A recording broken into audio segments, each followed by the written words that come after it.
This meeting is being recorded. Childhood. The period from birth to age 7 is a significant time of physical, sensory, brain, and skill development, a time of learning through the will, through action and play. Development proceeds through inhabiting immature movement patterns or automatic reflexes and through a stage of learning by imitation of a moral gestures of acquisition of independent skills and the ability to generalize learned skill independently of the parent or teacher. Dependence turns into growing age appropriate independence. Yeah, I think that's quite straightforward. Yeah. Helping our children to become independent individuals. Age appropriate expectations for our children at each age and stage of development are important. How high or low is the bar set for achievement? If the standards are set for perfection, children become stressed trying to achieve them, or they fall in on themselves because they know it is not possible to reach them. Setting the bar too low and then enabling them tends to dump children down, also causing a variety of behavioral issues and low self-esteem. You can continue. Give them the right kind of assistance, setting the stage for learning and success by helping them learn how to help themselves. Children are very resourceful and creative when a problem or a task is set before them. Allow them opportunity to get on with figuring out things out. Otherwise, children grow up being low or non-achievers and expect others to do for them what they should be doing for themselves. Children can turn off learning by fifth grade if they are not challenged to be engaged in the learning process. Well, I think it is now children are turned off by second grade because we are forcing them to learn too early and learning at head level only, unfortunately. So knowing that children are very resourceful and creating, knowing that when they take up a task, they will hook or crook get it. There was a parent in another session today, she was sharing that her son came back from some sport event late, and he said he had to finish a homework, which was a bookmark. And it was already 9 o'clock bedtime, but she said, okay, let's do it. And after doing the bookmark, he says it's not a bookmark, but it's a booklet. So she was frustrated, but he had to do it. So it was on transportation, so he had to get some pictures, and by the time she got some online pictures, he had drawn some for himself, and he finished it in the next 20-25 minutes. And then he remembered to do yet another work. At that time, she was like, she had lost it. But then the son, he was so engaged, he had to finish it. And he still woke up fresh this morning, a third grade boy. And he was all ready and excited to going to school to show his own hand drawn, because the teacher had mentioned that your parents cannot be doing that for you. So children have ability, they have capability. We, with over-parenting or under-parenting, we may ruin it. We make them dependent. So allow them to go through some pain, even if you have only child. Allow them to go through discomfort. Don't buy everything. Let everything not be readily available for the child the minute he or she asks it. So that will give them the sense of pride that they have earned it and they have value for it.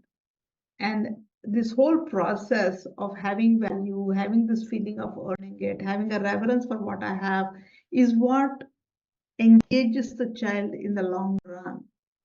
And yeah, it may hurt for us to see them go through the pain, but we have done it too. So that's the right way to do. All right. Build self-esteem through experience and not through words alone. Children need to inwardly experience success, self-esteem in an inner reality and not something pasted onto the outside. When a young child is allowed to explore standing, climbing, walking, one can see the sense of monumental achievement reflected in his or her whole being. Once one task is mastered, the child moves on the next in the process of becoming. Given the right circumstances, children will challenge themselves. Praise and reward should be truthful. Yeah, that's important. We don't unnecessarily praise. Let it be genuine, even if it is component of it. Praise the effort that the child put in, and maybe the child will fail a class. It's okay, but you have praised the effort. You have praised the willingness. So be genuine about it. All right. Reduce stress by not pushing children to achieve and by reducing chaos at home so that children do not have to carry emotional worries that are not theirs to sort out.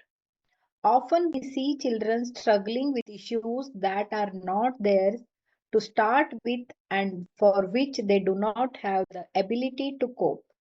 Sometimes children will strike out at the parent with anger, and the parent does not realize that this is merely the child's way of trying to give back the issues to the rightful owner.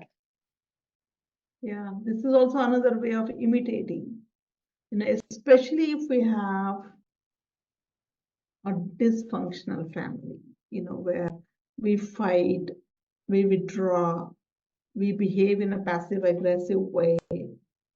We ourselves are stressed and unhealthy. I remember growing up, my mother used to get migraines very often. And we were not supposed to even talk loudly because that would irritate her a lot. We never understood what that was. So when she is lying down in the bed with a piece of cloth tied around her forehead, everything comes to a standstill in the house. And it was not a very comfortable situation. We were so worried that friends may come and knock on the door, friends may just barge into play. All of these add stress to children, however trivial the issues are. The worry that you may not be home when the child comes home is also a stress. Typically, if we are working parents and we are not at home at the right time, so children have their own ways of stressing out. And when they give it back, understand they're unable to handle whatever it is. So especially the tantrums in the second stage of child development, 7 to 14, is a way of child telling you, I can't cope with what you're throwing at me. So we need to be alert about it. All right. Yeah, I want to share something here. Mm-hmm. My niece, you know her, the way she talks to her parents, grandmother, to others, always the voice is raised, and most of the time it is shouting. It is not her fault. I know that because grandfather, father, the way they spoke in front of from the childhood, she is listening like that. She's surrounding environment is like that. Yeah. Is the reason I felt it. But whenever she's talking to me, Mm. the voice modulation always changes. Mm. Mm. Always she's sharing everything, whatever she's most of the time, whenever I'm visiting Harvard and all. Mm. So it is not a fault of child, it is the surrounding where she is Yeah, growing. definitely. Yeah. Definitely not the fault of the child. It's never the Yeah. fault of the child. And when you look at it, it's not even my fault, as an adult, Mm. because I did not have that that kind of environment that was worthy of imitation, Mm. right? Growing up. But now that I'm an adult, if I realize it, it becomes my duty to change it. Mm. Yeah.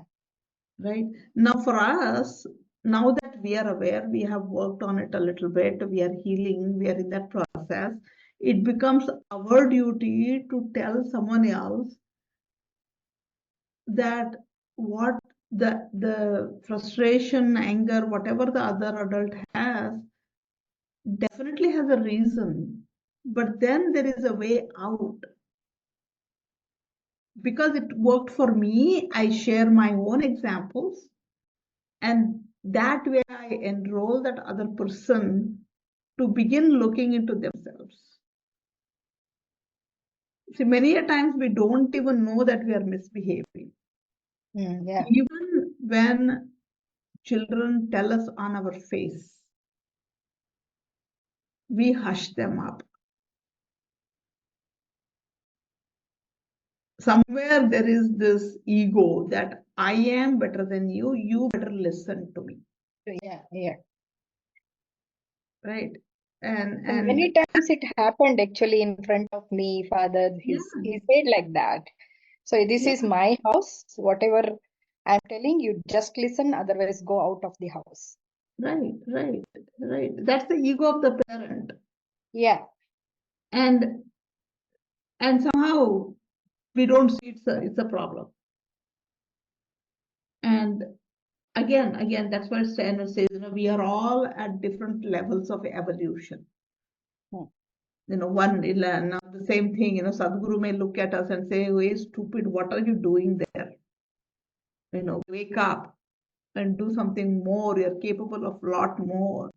But then we say, no, I cannot leave this desk, this home, this, whatever, right? So there are always levels of people. But if I'm suffering because of the environment that is around me, then I need to fix it for myself, not for others.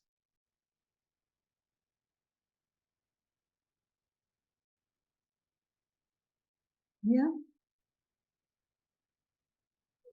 Ma'am, I have a question, ma'am. Mm-hmm. Ma'am, if the child is behaving in that way, how can we change them, ma'am? Because the environment influencing them where it is not suit in public or in the Yeah, group, ma'am. If, ma'am, one child in my class who is coming from in the illiterate family, so is speaking in the way it's like village people how they are speaking in that way only he speaks, ma'am. If you ask him to talk in front of others, he is feeling very shy. He is not opening his mouth because he himself realizing that I'm not doing like others. How can we change this attitude? How can we bring them out in that shyness, ma'am? Yeah. Now you don't even carry that in you. As a teacher, don't even think this child is special or this child is worried and this child is that and this. So the minute I carry it in me, my attitude automatically is different towards this child compared to another child. You just begin treating him with respect as though he's doing everything perfectly well. And behind the scene, you slowly give him one word a day or something to talk a little differently, and then go about your way. It's not like you're doing him a favor. But genuinely, you want the child to speak well, to speak up. So first thing is us again. How do you view this situation? Sure, ma'am. Yeah, try it. Try, ma'am. I'll Yeah, try, ma'am. okay. The All right. consequence of talk, someone, No, I said continue. okay. The consequence of talking to your own young children as if they were adults is pressing intellectual abstract thinking at too early an age, which forces the child to step out of imaginative thinking, rich with meaning, magic, and color, into a linear, cold critical world that is foreign to them. Intellectual thinking will rob them for their childhood, thrusting them prematurely into adolescence. What is appropriate for adolescents is not appropriate for young children. They are not ready for the mind games of teens and adults. Engaging them in adult communication only hurts the child in the long run. Yeah, this is typically how we talk to our young children. We expect them to be understanding, we expect them to know it already just because they're as tall or they talk sometimes like adults. That is something not right, because children must still be in their imaginative thinking. Otherwise, they become logical. The left brain kind of takes over, and the intellectual thinking will rob them of their childhood, and they will skip a stage actually, which could be irreversible later on. And if at all it is not totally irreversible, but it would take a lot of time and effort. So engaging them in adult communication or expecting them to behave like responsible little kids is something that's going to hurt children. Let them be a child. All right. Expecting children to understand things from our point of view rather than from their perspective can likewise cause problems. Children think in pictures which are full of meaning. Adults think more intellectually and abstractly. How arrogant is our expectation that children think the way we do, will understand our meaning and thoughts, and can communicate with us as adults. How arrogant. Children are full of natural wisdom. When we take the time to understand how they think and operate, we will learn much. Definitely. Children do know a lot more. Steiner says that whatever we need to know, we already have it in us. As adults, I only create an environment where what I know will come to the fore. That's all I need to do. And I keep working on healing myself. Everything will be all right at that point of time. Okay. A first grade student was happily drawing a picture when the teacher came over to see what she was doing. What are you drawing? Asked the teacher. The child looked up and said, I'm drawing a picture of a god, and went on drawing. The teacher said, but no one knows what God looks like. Without skipping a beat, the child replied, but they will in a minute. Awesome. Yeah. Awesome. This is what you will see in children when you just let them be. And there are a lot of many such examples. Yeah. Daily life, rhythm, routine, and ritual. Wash on Monday, iron on Tuesday, mend on Wednesday, chum on Thursday, clean on Friday, bake on Saturday, rest on Sunday. Traditional English children's words. The 3 R's of a daily life, rhythm, routine, and ritual, give us a healthy sense and foundation of belonging, security, and constancy. Some of our earliest positive memories center on our childhood experiences of the security and harmony that come from daily rhythms. The morning routine, waking, washing up, eating breakfast, getting off to school has a huge impact on how a child responds to the day. Walking into a healthy household gives one a feeling of harmony, a lack of chaos. Everything has its place and things are tidy without the feeling of restriction or do not touch. Ask a young child in the word of kindergarten what day it is, and she will say, today is bread baking day, or today is stone soup day. The child knows what special activity happens on the particular day of the week. The children know where they belong. What is going to happen next gives them a sense of security and confidence. That's the beauty of a rhythm. What is going to happen gives them a sense of security because I know what's coming. Then I can plan. If someone invites me for dinner on a weekday night, I'm like, no, I got to go at 9 o'clock because it's set. I know it. And if it was not the case, then I go to dinner one day, I go walking another day. It's just like a random. Especially children feel very chaotic. And the minute there is chaos, there is insecurity. And insecurity leads to behavioral issues because they don't know how to express it. They are probably anxious. So they keep asking, where do we go? What do we do? What do we do? And we get irritated and we yell at them. So this whole sequence of events unfolds. So having a rhythm is best for everyone. I mean, even we as parents and teachers don't have to worry about what to do next. The basic minimum things are taken care of. All we have to plan is something additional for that day. Then it becomes a lot easier for everyone. All right. Young children do not need endless stimulation and distractions. They can be quite creative given the time and space during the day to just play. At the age of 3, my niece could spend hours with the pan lids in the drawer under the stove.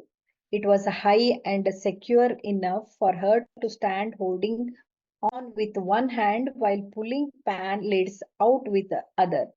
She also liked to play with the plastic containers and lids in a bottom cupboard while her mother made dinner.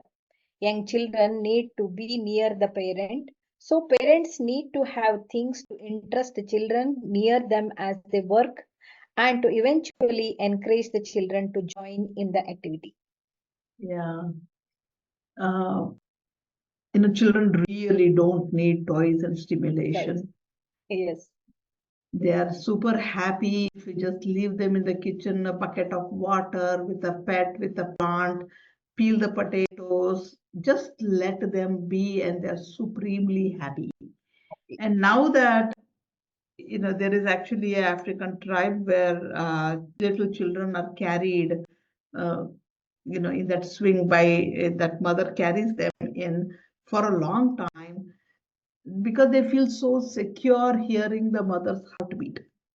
They are so supremely confident when they are on their own, maybe at 3.5 years of age, because they are like they're grounded in it. They cannot even think of insecurity.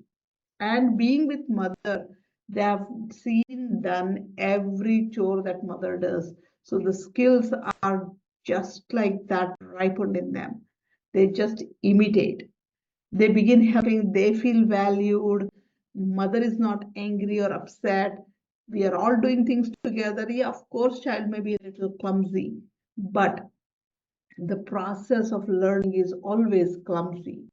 I mean, if I were to give some topic and say, go talk to 500 people, I'll be a mess. If we ask us to repeat everything we did in half an hour today, we may have forgotten, we may not have paid attention. But that is not the point. I mean, it is mess in the beginning, but then doing it again and again and again is what will bring that confidence. And that's essential, and that's missing these days. All right. Meal times are also an important aspect to the rhythm of the day and need to be well planned and prepared by parents. Everyone sits down at the table, which has been set with some care, often by the children through imitating the parent, so that it is pleasing to the eye. Sharing meals offers parents opportunity to discuss the day with the children, to practice listening to each other, and to develop conversational and social skills. The mood at meal times also helps train children in a healthy habits and attitude towards food and eating. We are in a world culture, especially in the United States, where so many families do not eat together. Children and adults rush through meals to get on to something else, often not even chewing their food properly, adding stress to the process of digestion. Yeah, one thing leads to the other. And in world of education, everything has to be done with care. Something that's pleasing, something that's pleasant, something that's clean. It need not be new, but it has to be hygienic. It has to be washed and clean. And meals could be simple, need not be fancy, but then just with that simple meal, sharing, cherishing, slowing down, we had it. Even in Ayurveda, people say that we need to chew it 28 times. And try it. You take a bite of chapati and chew it for 28 times, you get a totally different taste. And then because you have like crushed it so much in your mouth, the digestive system, there's nothing in stomach that is going to break the food up. It's only mixing and absorbing.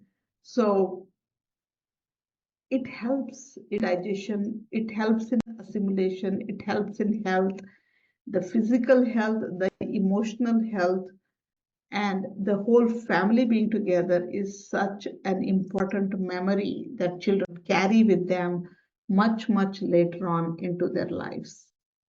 So the rhythm, having a mealtime rhythm is also very important.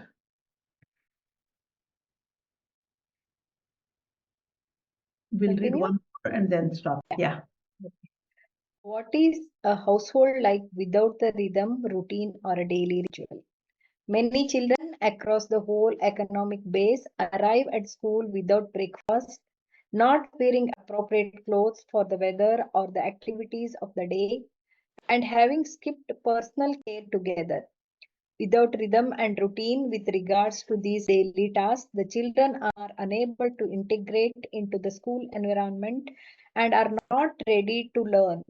We are trying to teach children how to one day manage taking care of themselves independently.